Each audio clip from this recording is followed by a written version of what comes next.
السلام علیکم ورحمۃ اللہ وبرکاتہ۔ ریڈیو HRDF میں خوش آمدید۔ اے نبی صلی اللہ علیہ وسلم، جب یہ منافق تمہارے پاس آتے ہیں تو کہتے ہیں ہم گواہی دیتے ہیں کہ آپ یقیناً اللہ کے رسول ہیں۔ ہاں، اللہ جانتا ہے کہ تم ضرور اس کے رسول ہو، مگر اللہ گواہی دیتا ہے کہ منافق قطعی جھوٹے ہیں۔ انہوں نے اپنی قسموں کو ایک ڈھال بنا رکھا ہے، پھر یہ لوگ دوسروں کو اللہ کے راستے سے روکتے ہیں۔ حقیقت یہ ہے کہ بہت ہی برے ہیں وہ کام جو یہ لوگ کرتے رہے ہیں۔ یہ سب کچھ اس وجہ سے ہے کہ ان لوگوں نے ایمان لا کر پھر کفر کیا، اس لیے ان کے دلوں پر مہر لگا دی گئی، اب یہ کچھ نہیں سمجھتے۔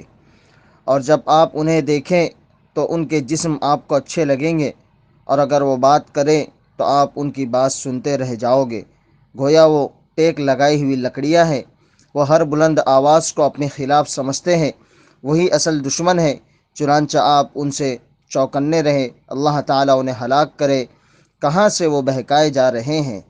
اور جب ان سے کہا جاتا ہے کہ آؤ اللہ کا رسول تمہارے لیے بخشش کی دعا کرے، وہ اپنے سر پھیر لیتے ہیں، اور آپ انہیں دیکھیں گے کہ وہ رک جاتے ہیں، اس حال میں کہ وہ تکبر کرنے والے ہیں۔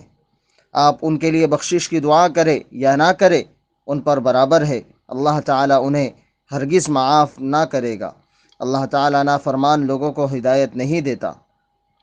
یہ وہی لوگ ہیں جو کہتے ہیں کہ رسول کے ساتھیوں پر خرچ کرنا بند کر دو تاکہ یہ منتشر ہو جائے، حالانکہ زمین اور آسمانوں کے خزانوں کا مالک اللہ ہی ہے، مگر یہ منافق سمجھتے نہیں ہیں۔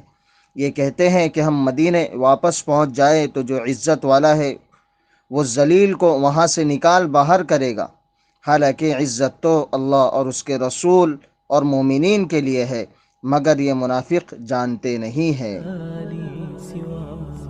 ودمع يسيل على